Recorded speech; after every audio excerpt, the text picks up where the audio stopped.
दोस्तों voltage, current और Ohm's law, इन तीनों के बीच का कंफ्यूजन आज की इस वीडियो में हम क्लियर करेंगे, वो भी बिना किसी डेफिनेशन के, सिर्फ एक पेन के एग्जांपल के साथ। और इस वीडियो को देखने के बाद आप कभी भी इस टॉपिक को दोबारा सर्च नहीं करेंगे, इस बात की मैं आपको 101% गारंटी देता हूं। सो आई थिंक वीडियो का इतना ओवरव्यू काफी होगा, तो चलिए वीडियो को शुरू करते हैं। दोस्तों वोल्टेज को समझने से पहले आपको करंट को समझना बहुत जरूरी है, क्योंकि वोल्टेज और करंट का आपस में कोरिलेशन बहुत गहरा है। तो अगर मैं बात करूं करंट की, तो सिर्फ इस वीडियो के लिए आप सिंपल से शब्दों में ये याद रख लीजिए, करंट को फ्लो होना या करंट का फ्लो होना हम तब कहते हैं जब किसी भी कंडक्टर में या फिर किसी भी एप्लायंस में या फिर किसी भी उपकरण में या मान लीजिए एक वायर में जब इलेक्ट्रॉन्स की मूवमेंट होती है, वो इलेक्ट्रॉन मूव होते हैं, तो हम कहते हैं कि उसमें करंट फ्लो हो रहा है। और इलेक्ट्रॉन्स की मूवमेंट कैसे होती है, अगर आप ये इन डेप्थ में जाना चाहते हैं तो मैं आई बटन में लिंक दे दे रहा हूँ, इसके ऊपर ऑलरेडी एक अच्छे से वीडियो बनी हुई है, आप वहां से उस वीडियो को जरूर देखिएगा। तो बात करते हैं आज की वीडियो के टॉपिक की, वोल्टेज की।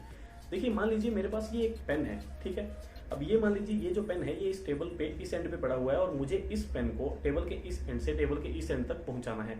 तो मुझे टेबल के इस एंड से इस पेन को पहुंचाने के लिए यहाँ तक कुछ ना कुछ मुझे फोर्स अप्लाई करनी पड़ेगी, या फिर मुझे इसे पुल करना पड़ेगा, या फिर इसे मुझे यहाँ से फोर्स अप्लाई करनी पड़ेगी, तभी ये पेन जो है वो यहाँ से टेबल के इस एंड से टेबल के इस एंड तक पहुंचेगा। तो ये जो हमारा पेन है, ये पेन हमारा करंट है, और इस करंट को मुझे यहाँ से यहाँ पर पहुंचाने के लिए, वायर के इस एंड से इस एंड तक पहुंचाने के लिए मुझे कोई ना कोई फोर्स लगानी पड़ेगी, या फिर मुझे इसे पुल करना पड़ेगा, खींचना पड़ेगा। तो मैं मान लो यहाँ पे अगर इसे मैं फोर्स लगाता हूँ, तो यहाँ से इस फोर्स से ये करंट मेरा यहाँ तक फ्लो होगा।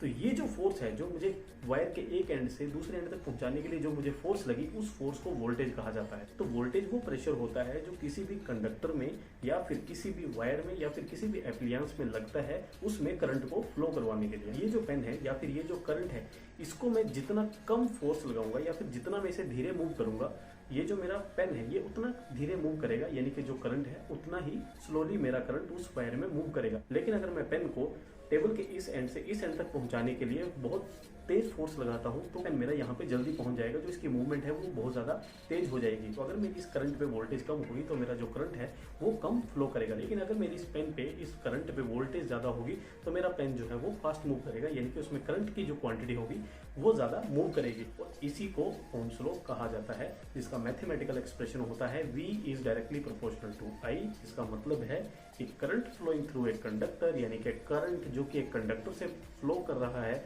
वो डायरेक्ट प्रोपोर्शन में होता है जो भी उस कंडक्टर के दोनों एंड के बीच में जो वोल्टेज है, यानी कि potential difference across the conductor. तो आज की इस वीडियो में मैंने आपको बहुत ही सिंपल सी वे में बता दिया है कि वोल्टेज और करंट के बीच में क्या डिफरेंस होता है और कैसे उसे याद रखना है प्रैक्टिकल वे में। साथ के साथ ओम्स लॉ को भी हमने कवर किया। तो अगर वीडियो अच्छी लगी होगी तो मुझे कमेंट सेक्शन में जरूर बताइएगा, और ऐसी ही नॉलेज की वीडियो के लिए सब्सक्राइब कीजिए यूनिक करिएगा।